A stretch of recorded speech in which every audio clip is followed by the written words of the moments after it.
Coming up in this episode of In Clear Focus. You're trying to get someone to tell you the piece of that story that helps you connect with them as a person. I mean, there's lots of situations where having a deeper, more personal conversation with someone is really what people want, but they don't know how to get there. And asking better questions is the way to get there. You're listening to In Clear Focus, fresh perspectives on marketing and advertising, produced weekly by Big Eye, a strategy-led full-service creative agency growing brands for clients globally. Hello, I'm your host, Adrian Tennant, Chief Strategy Officer. Thank you for joining us. Today's fast-paced world often traps us in daily routines, making it difficult to imagine new perspectives or create truly original ideas. This is a problem not limited to marketers and advertisers. So what does it take to think bigger, have more empathy, and transform our best ideas into reality? Well, our guest today believes he has the answer. Rohit Bhargava is a 3-time Wall Street Journal and USA Today best-selling author who has dedicated his career to bringing more humanity to business. He's a widely recognized expert in marketing, innovation, and trend forecasting.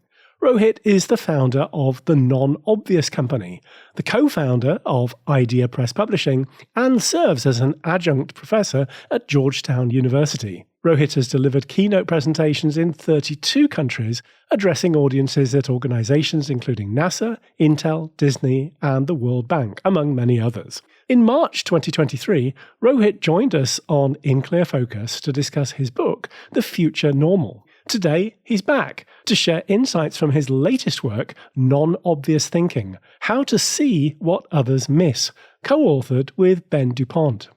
To discuss the book and some of its key ideas, I'm delighted that Rohit is joining us again from Washington, D.C. Rohit, welcome back to In Clear Focus.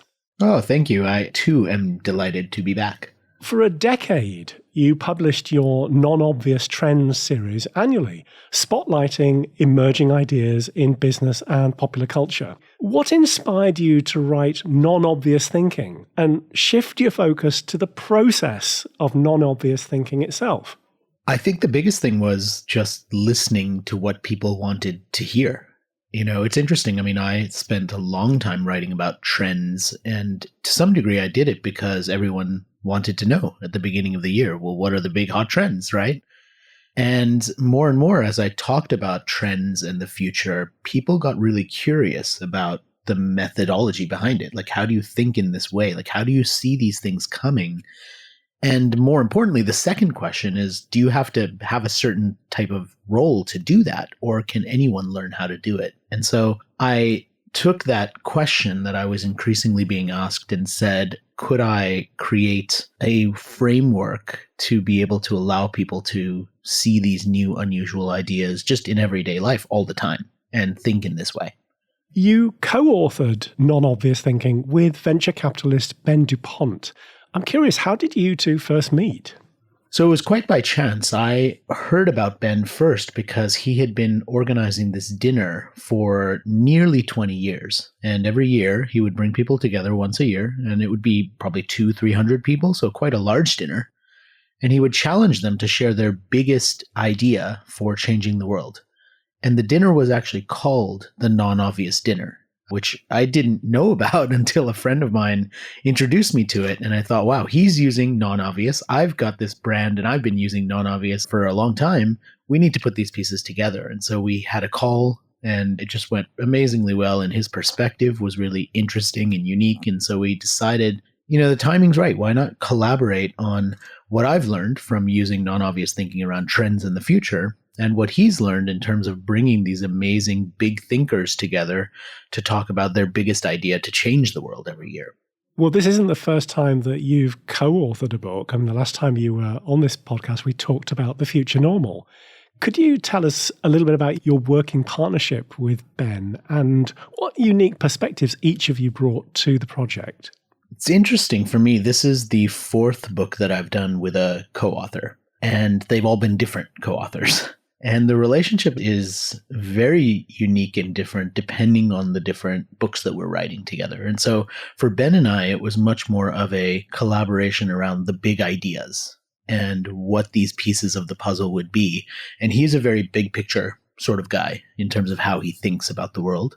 And that was really nice for me because what it meant was that we could collaborate on these big ideas and concepts, but when it came to the writing and the writing style, I didn't have to struggle too much to put two different pieces together because it was me doing kind of the writing piece of it because I'm the writer. And that was a great collaboration. It was quite different from what I did with Henry with The Future Normal, which you mentioned, because both of us are writers and both of us have these perspectives. And so in that book, it was very much a 50-50 in terms of the division of labor, but it was also a bit trickier because we had to put the voices of the two of us together. And he's got this very beautiful British way of saying things, and I've got this much more crass American direct way of saying things. And sometimes that direct American way might be a little bit better, and sometimes the beautiful British way might be a little better. And so we kind of, massaged those two to fit together as much as we could in the last book. Well, non-obvious thinking introduces readers to the SIFT framework. That's SIFT. Rohit, could you explain what SIFT stands for and how you developed it? Well, first of all, if your listeners don't already know, I'm a marketing guy, and so I love acronyms. I can't help myself. And SIFT was sort of the perfect acronym because not only was it a 4-letter way of describing the framework where each letter stands for something, but the word itself has a meaning. And SIFT means to sort through the noise and the chaos and find the things that are most meaningful, most valuable. And so sifting has its own meaning. And then SIFT as an acronym, we used it to stand for, the S was space, so create more space for new ideas. The I was insights, so identify kind of big concepts and put those pieces together. The F was focus, so focus your attention on what really matters. And the T was twist. And this is where the non-obvious came into it, because when you put these pieces together, if you can find an idea or a way of saying things that is a bit of a twist on what has been out there before, then you can come to something really unique in terms of perspective. Got it. You provide some fascinating examples in the book, from termite mounds in Zimbabwe to a previously undiscovered Australian island. Could you share one or two of your favorite stories that you think exemplify non-obvious thinking? Yeah, the Australian island one is a particularly interesting one. I mean, I spent 5 years living in Australia, and so I had a kind of personal attraction to this story. But it's really interesting. So we think that we live in a world that has been mapped to the nth degree, right? We have GPS. We can locate ourselves in lots of different areas of the world. We have maps that allow us to go from one place to the other without getting lost if we choose. And there was this story of this island called Sandy Island that was on all maps. It was on physical maps. It was on Google Maps. And some researchers in Australia said, well, let's go find this Sandy Island in 2012. So, just a decade ago. I mean, not really, within most of our lifetimes, really. And when they visited that area, they found that there was nothing there. And it turned out that that island had been mapped at some point and then relayed over to Google Maps, but never actually checked. And once they actually checked it and found that it didn't exist, they undiscovered it, which I love as a term, right? Because we talk about discovery, but not undiscovery, as in, finding something that's wrong.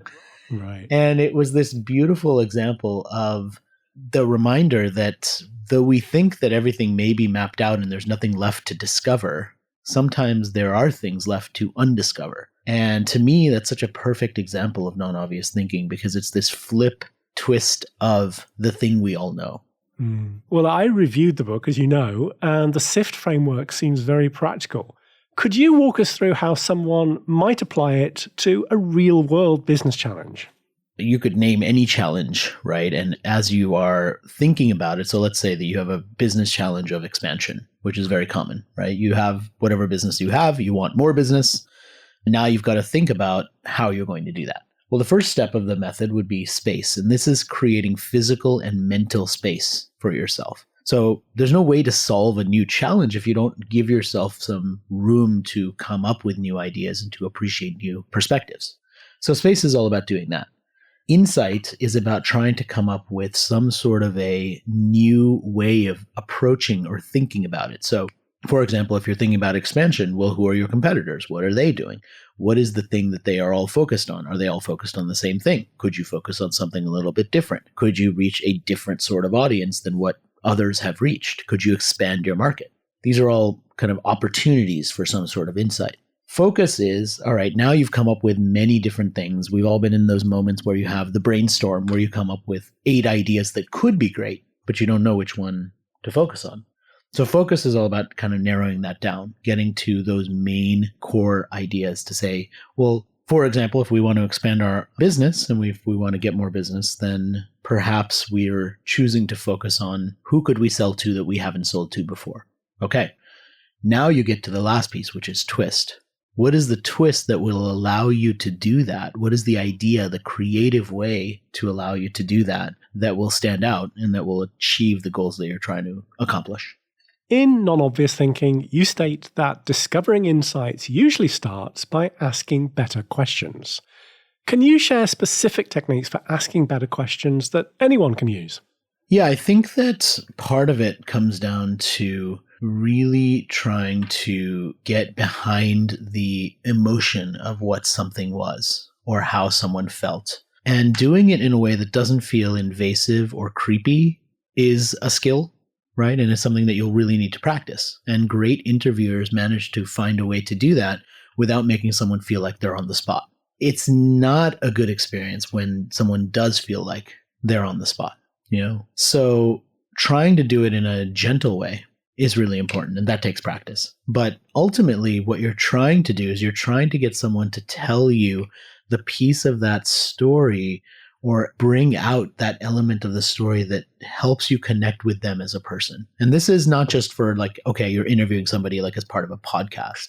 I'm talking about like just having a great conversation with someone at a party, you know, on a date, wherever, right? I mean, there's many situations, a job interview. I mean, there's lots of situations where having a deeper, more personal conversation with someone is really what people want, but they don't know how to get there. And asking better questions is the way to get there.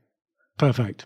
Rohit, I remember when we discussed the writing process for The Future Normal, you shared with me that you used AI in interesting ways, like having it critique chapters and even suggest ideas for illustrations, not the illustrations themselves, I should point out. Did you employ AI tools similarly while writing non-obvious thinking? We did. So we did very much the same sort of methods to some degree. I mean, we did have it read early versions of chapters and suggest ideas. One of the things that this book had is very practical applications. So we'll talk about an idea in a chapter, and then we'll give you like 2 suggestions, 2 tips for how to put that into action. And sometimes you get to this point, and you might have had this at some point when you're writing something and you're like, okay, this is the thing we want to do, and here's the tip. And now we need a second tip. And we're not exactly sure what that second tip should be. And it's really tough, and you stare at the screen and it's just not coming.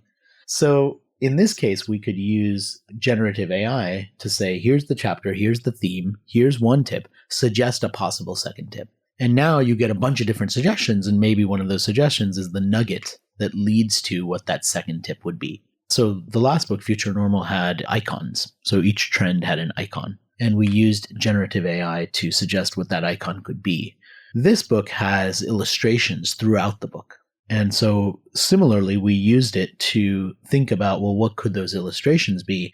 And this one was actually even more fun because unlike Future Normal, where we sort of had icons and we had created some, but we found some that existed, these were all hand-drawn illustrations. So now we could come up with any idea, go to our illustrator and say, what about this? Can you mock this up? What would this look like? And then it could become this whole back and forth collaboration between an actual human illustrator based on some ideas that we generated using AI sometimes. Love that. Well, we're all familiar with the reviews on the back of books, or the blurbs, as I believe they're known in the trade. You marketed non-obvious thinking in a really innovative way by running a contest for one-word reviews. Rohit, what inspired this approach, and what was the response like?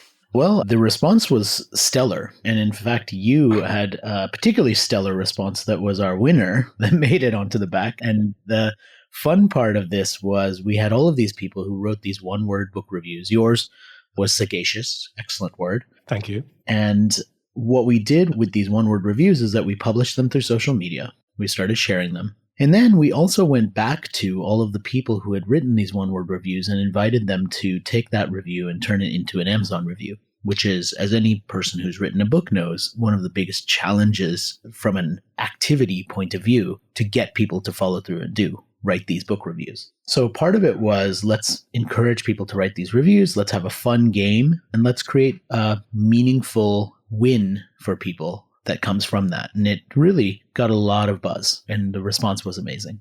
It's the only time in my life I'm going to be surrounded by those names on a blurb. So I loved it. Thank you. Thank you for selecting my entry. Yeah, you're right there along with Dan Pink and Adam Grant and Tony Robbins and, Sal Khan from the Khan Academy. I mean, you're in good company, and they're in good company too. So I may have shared it excessively on LinkedIn, just saying.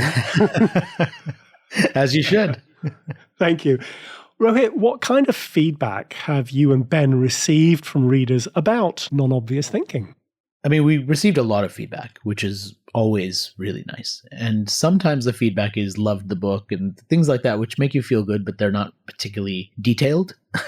One of the pieces of feedback that I heard multiple times, which I think means that it's probably true, is that a lot of people said, I don't read books, and I definitely don't read business books, but I read this one. Mm. And to me, that was really gratifying, because what it meant was that we could open up this genre and world of books in a way that felt approachable to people who are intimidated sometimes by books, because they get a book that feels really long and, I don't know if I have time for this, and am I going to be able to focus on it, especially when I'm used to 7-second videos on TikTok or Instagram or social media. And this book has very short chapters. It has stories. It's fully illustrated. Like I said, I mean, it's very easy for anyone to just jump in, read a bit of it, get something useful, put it down. I mean, you could read the whole thing probably on a 2-hour flight, maybe not even 2 hours. So it's very approachable in that way. It made us really happy to hear that that was how people experienced it, because that's what we wanted. Let's take a short break. We'll be right back after this message.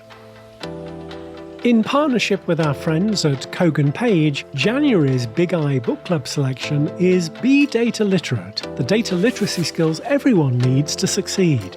Author Jordan Morrow presents a practical guide for developing curiosity, creativity, and critical thinking to become data literate without requiring a data science degree. Through real-world examples and practical insights, Be Data Literate explains how to master analytics. As an In-Clear Focus listener, you can save 25% on Be Data Literate when you order directly from the publisher at koganpage.com. Just enter the exclusive promo code BIGEYE25 at checkout. Shipping is always complimentary for customers in the US and the UK.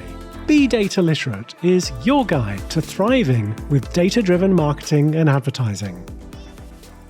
Welcome back. I'm talking with Rohit Bhargava, founder of the Non-Obvious Company and co-author of Non-Obvious Thinking, How to See What Others Miss. The Non-Obvious Book Awards were announced in December 2024. Rohit, can you tell us about the awards and what differentiates them from other book awards? Yeah, so what was interesting is when I started Idea Press, I was a writer before and I was an author before, but I became a student of books and publishing once I started a publishing company.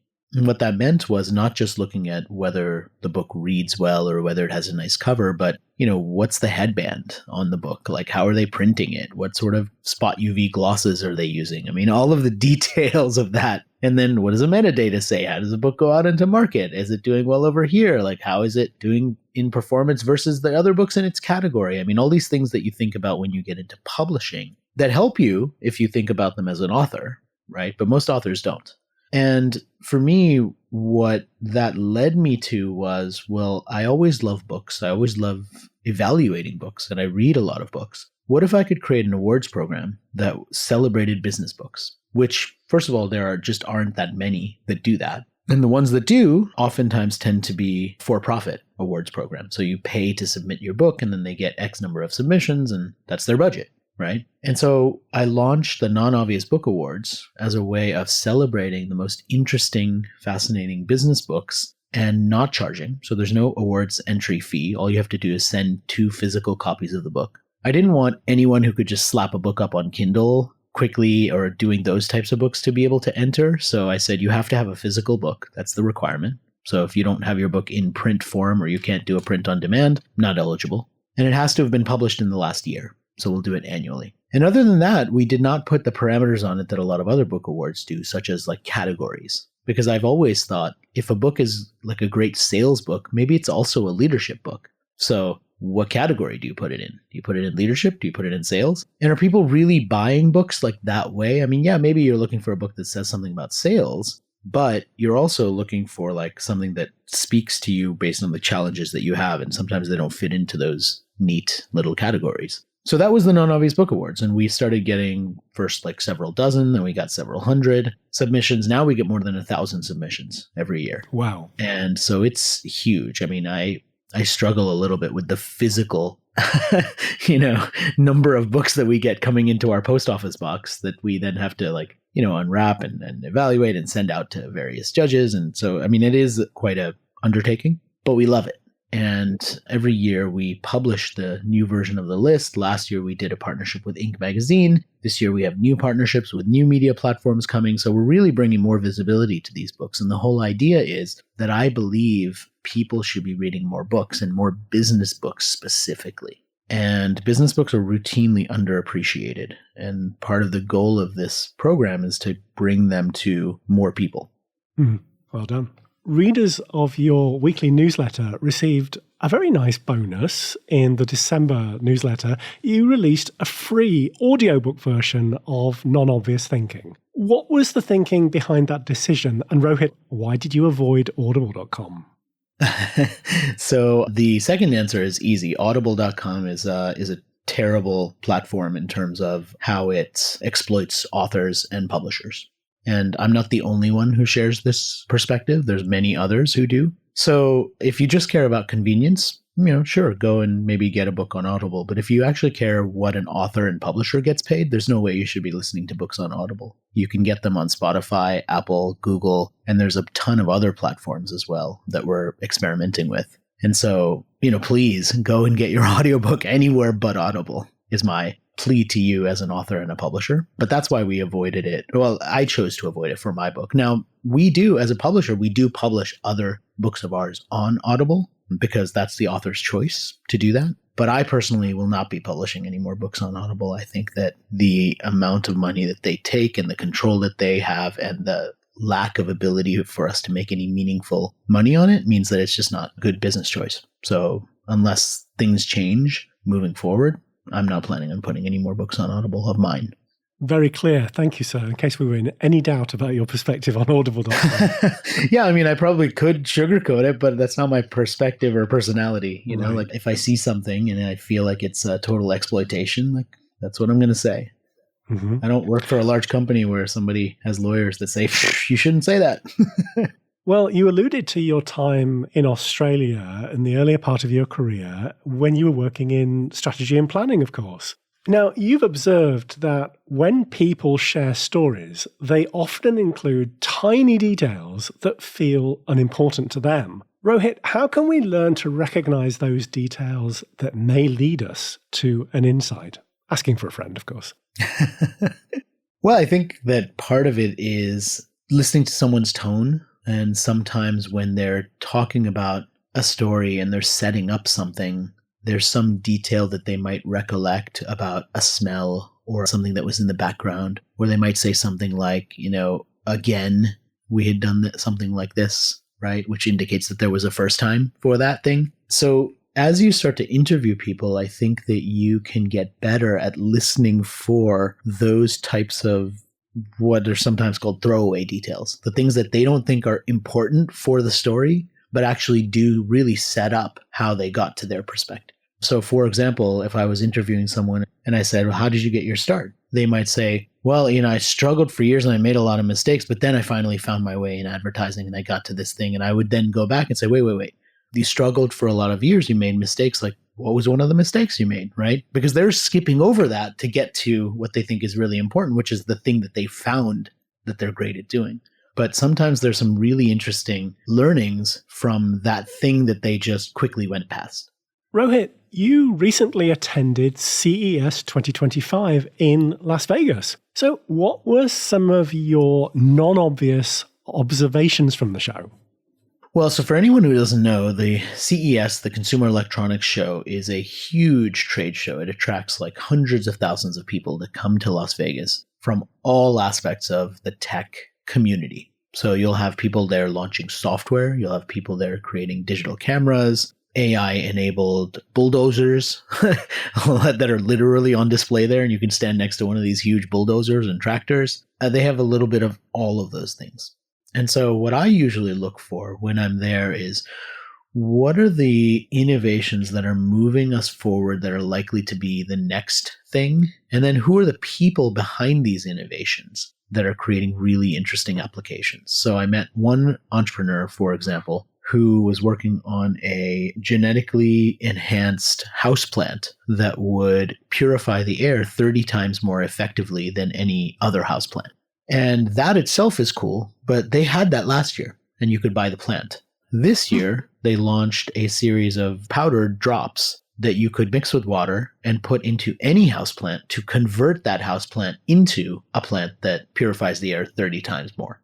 So that's the evolution of some of these things that's really interesting to see. Like, what was it last year? What is it this year? How is it moving forward? And, how is it going to be mainstream, right? I mean, some of the most obvious things, like I went to CES for years, and one of the most obvious things to me seemed like a robot pool cleaner. No big deal. But a lot of people are like, well, that sounds pretty awesome, especially if they have a pool and they don't have a robotic pool cleaner that could go through and test your water quality and clean the pool, and you wouldn't have to take one of those big scoop things to like scoop out leaves and stuff from your pool. Mm-hmm. So if I had a pool, that seems like it would be pretty awesome. And so that's the thing that you start to see and uncover when you go to a show like CES. What are these things that are hugely futuristic, like the flying copter or whatever it is? And what are the things that are just kind of the future that will probably be common, right? I mean, people are not that impressed by robot vacuum cleaners now. They used to be. Maybe the next thing is robot pool cleaners. Looking ahead, what projects are you working on for 2025? 2025 is going to be a really fun year for us because, first of all, as a publisher, we're expanding and taking on more authors doing more interesting work, which is great and really fulfilling. There's more online video content that we're creating to try and showcase interesting, fascinating, non-obvious things. And then I've just got a personal mission that I'm going to try and accelerate in 2025 to be more of a convener of people, to bring interesting people together, to connect them with one another, oftentimes in real life. So I'm lucky. I get to go to probably 40 events a year and speak. And at those events, one of my goals is not just to be a great speaker on stage, but also to be someone who makes connections happen in real life between people. So at a lot of these events, we're going to start doing our 7-minute meetup, which is a really fun signature event where I bring people together for 7 minutes, as the title suggests. And I teach them a better way to network with one another and get to know each other, like we were talking about before, on a deeper level in a short period of time by asking some very specific questions and then using a specific technique to be able to get better at the one thing that all of us know we should do, but generally hate to do, which is networking. If In Clear Focus listeners would like to learn more about non-obvious thinking or your other work, what's the best way to do so? Just nonobvious.com to get the whole access to kind of everything non-obvious, like my newsletter, podcast, books, all of that. And my personal site, if you want to watch videos and just interact with me, is just my full name. So rohitbhargava.com. Got it. Rohit, thank you very much for being our guest again on In Clear Focus. Thank you. Thanks for having me. Thanks again to my guest this week, Rohit Bhargava, co-author of Non-Obvious Thinking, How to See What Others Miss. As always, you'll find a complete transcript of our conversation with timestamps and links to the resources we discussed on the In Clear Focus page at bigeyeagency.com. Just select Insights from the menu. Thank you for listening to In Clear Focus, produced by Big Eye. I've been your host, Adrian Tennant. Until next week, goodbye.